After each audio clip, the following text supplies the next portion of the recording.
मुख्तार अंसारी के परिजनों से आईएमआईएम अध्यक्ष असदुद्दीन ओवैसी ने की मुलाकात। परिजनों के साथ मुलाकात की तस्वीरें सामने आई। सांसद अफजाल अंसारी और परिवार से भी संवेदना व्यक्त की।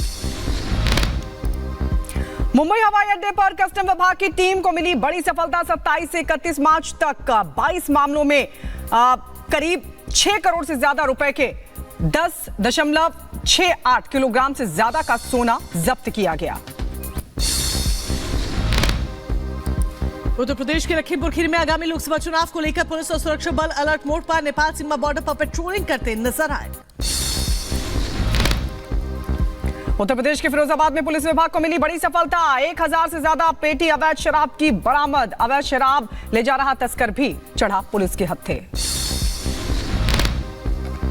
उत्तर प्रदेश के अम्बेडकर नगर में पेड़ पर लटकते हुए मिला युवक का शव। शव मिलने के बाद इलाके में मचा हड़कंप। पुलिस मृतक की पहचान में जुटी। उत्तर प्रदेश के जौनपुर जिले में धर्म परिवर्तन कराने का मामला है सामने। धर्म परिवर्तन करा रहे 3 लोगों को पुलिस ने धर दबोचा। दिल्ली के आनंद पर्वत इलाके से हैरान कर देने वाला मामला सामने आया है। सॉफ्ट टैंक से पुलिस ने 30 साल के शख्स का शव बरामद किया है। पुलिस मामले की पड़ताल में जुटी। उत्तर प्रदेश के बदायूं में 500 ग्राम अफीम के साथ एक आरोपी हुआ गिरफ्तार। पकड़ी गई अफीम की कीमत 1.5 लाख रुपए से ज्यादा आंकी गई। पुलिस आरोपी से कर रही पूछताछ। उत्तर प्रदेश के अलीगढ़ में पेट्रोल पंप पर दबंग युवकों ने साधु के साथ मारपीट की है। मारपीट का वीडियो सोशल मीडिया पर हुआ वायरल। उत्तर प्रदेश के बुलंदशहर पुलिस ने अवैध तमंचा फैक्ट्री पर छापेमारी की। 2 दर्जन तमंचे और कारतूस पुलिस ने किए बरामद। आरोपियों की भी पुलिस ने की धरपकड़। उत्तर प्रदेश के देवरिया में 2 थर्मिनल से टैंकर आपस में भिड़ गए हैं। टैंकर ड्राइवर को चोट आई है। उत्तर प्रदेश के कुशीनगर में तेज रफ्तार एम्बुलेंस ने सड़क पर टहल रही महिलाओं को रौंदा। मौके पर 2 महिलाओं की मौत, 2 महिलाएं और एक बच्चा गंभीर रूप से जख्मी।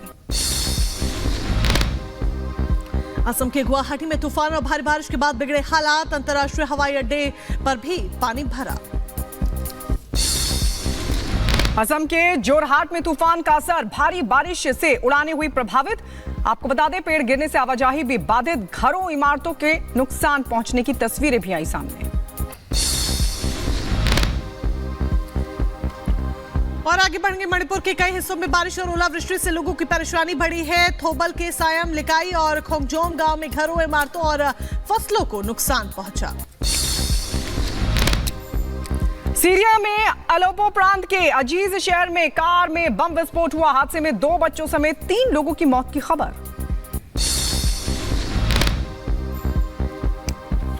गाजा पट्टी में इजरायली सेना का ऑपरेशन जारी। इजरायली सेना ने गाजा पट्टी में सैन्य अभियानों का वीडियो जारी किया। भीषण गर्मी की वजह से दक्षिणी अफ्रीका के जिम्बाब्वे में सूखे के कारण लगभग 20 मिलियन लोगों को भूख का करना पड़ रहा है सामना।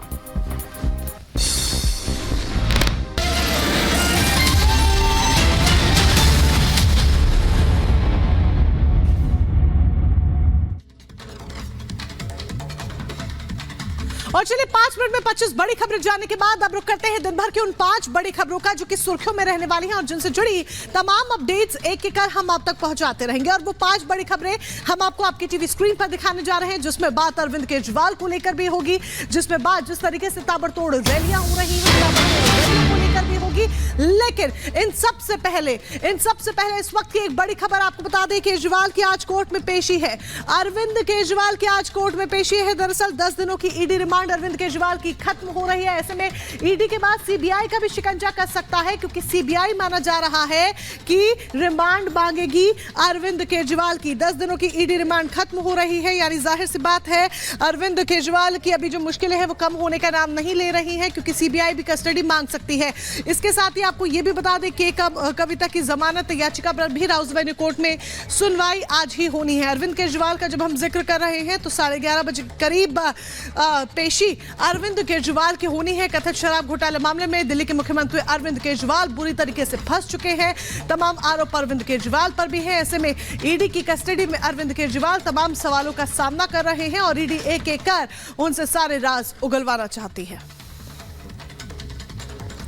तो जहां आज अरविंद केजरीवाल की रिमांड खत्म हो रही है, तो वहीं के कविता, वो भी शराब घोटाला मामले में गिरफ्तार हुई है। आज उनको लेकर भी राउज एवेन्यू कोर्ट में सुनवाई होगी। आपको बता दें 11 बजे, आज सुबह 11 बजे अभिषेक मनु सिंघवी के कविता की तरफ से रखेंगे कोर्ट में दलील। ये बड़ी जानकारी आपको दे दें, बड़ी खबर के कविता की जमानत अर्जी पर आज सुनवाई होनी है। राउज एवेन्यू कोर्ट में होगी सुनवाई। सुबह 11 बजे दलील रखेंगे अभिषेक मनु सिंघवी।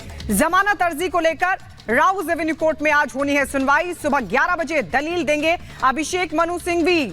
आपको बता दें शराब घोटाला मामला जिसमें के कविता की गिरफ्तारी हुई है, कई बार रिमांड ले चुकी है ईडी, और इस सब के बीच अब जमानत अर्जी पर सुनवाई आज राउज एवेन्यू कोर्ट में। दो तस्वीरें हम आपको दिखा रहे हैं, समझिए के कविता को लेकर लगातार ईडी जांच पड़ताल कर रही है, लेकिन बड़ा सवाल यह कि क्या के कविता को राहत मिलेगी। उधर अरविंद केजरीवाल की भी पेशी आज राउज एवेन्यू कोर्ट में होनी है। अरविंद केजरीवाल की 2 बार रिमांड मान चुकी है ईडी, लेकिन आज देखना होगा ईडी क्या एक बार फिर से रिमांड की मांग करती है कोर्ट में। तो ये 2 तस्वीरें आपने देखी, यानी कि नजर आज रहेगी राउज एवेन्यू कोर्ट पर, क्योंकि के कविता की भी जमानत याचिका, तो उधर अरविंद केजरीवाल की भी पेशी है। अरविंद केजरीवाल की जब हम बात करें तो देखिए ईडी की रिमांड आज खत्म हो रही है, कस्टडी खत्म हो रही है। इसमें 10 दिनों की रिमांड के बाद आज उनकी कोर्ट में पेशी है। देखना होगा अरविंद केजरीवाल को राहत मिलती है या फिर उनकी आफत अभी कम होने का नाम नहीं ले रही और आफत बढ़ती हुई नजर आती है। दिल्ली सीएम अरविंद केजरीवाल की 10 दिनों की ईडी रिमांड आज खत्म हो रही है।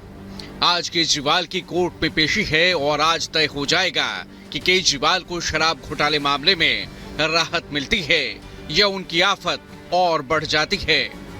सुबह 11:30 बजे ईडी केजरीवाल को कोर्ट में पेश करेगी। ईडी केजरीवाल से की गई पूछताछ और अभी तक की जांच का ब्यौरा भी कोर्ट को देगी। अगर ईडी केजरीवाल को न्यायिक हिरासत में भेजने की कोर्ट से मांग करती है, तो ऐसे में सीबीआई केजरीवाल की कोर्ट से कस्टडी मांग सकती है। वहीं के कविता की जमानत अर्जी पर भी आज राउज एवेन्यू कोर्ट में सुनवाई होनी है। अभिषेक मनु सिंघवी के कविता के पक्ष में आज सुबह 11 बजे अदालत में दलील देंगे। के कविता को 10 दिन की रिमांड खत्म होने के बाद न्यायिक हिरासत में भेज दिया गया था। केजरीवाल की भी 10 दिन की रिमांड आज पूरी होने वाली है। Bureau report, Republic Bharat.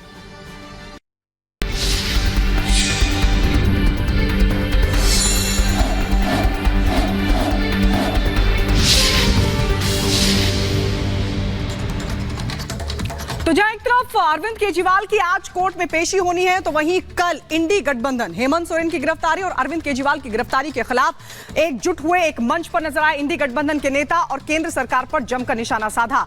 इसी बीच आपको बता दें कि हेमंत सोरेन की पत्नी और अरविंद केजरीवाल की पत्नी की भी इसी के साथ सियासत में एंट्री हुई। रिपोर्ट आपको दिखाते हैं।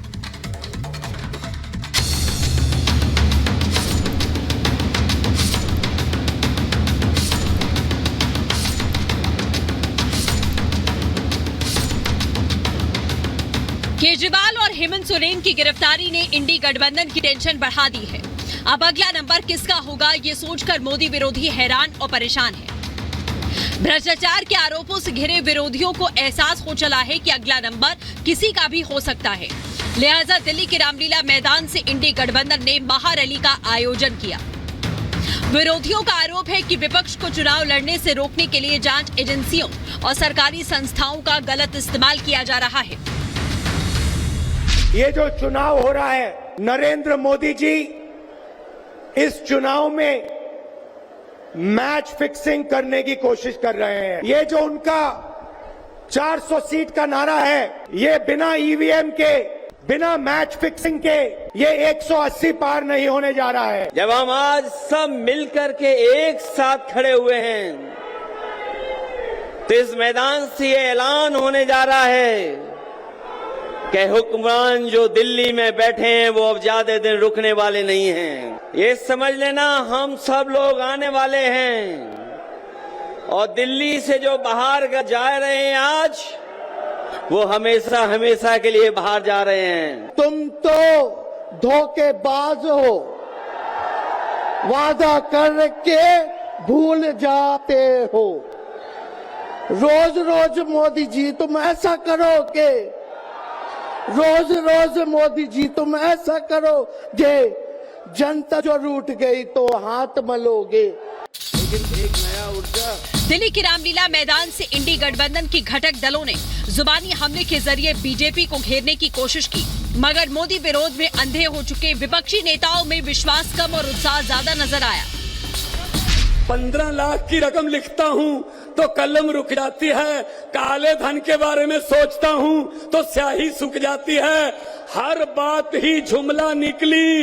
मोदी जी अब तो ये भी शक है क्या चाय बनानी आती है? इस मोदी को जब तक आप नहीं हटाएंगे, मोदी के विचारधारा को जब तक आप नहीं हटाएंगे, इस देश में सुख और समृद्धि कभी नहीं आएगी। इलेक्शन का टाइम आएगा, आपको वोट देना होगा, आप उस बटन को दबाइएगा जो इस हुकूमत को हराएगा और आपकी हुकूमत लाएगा।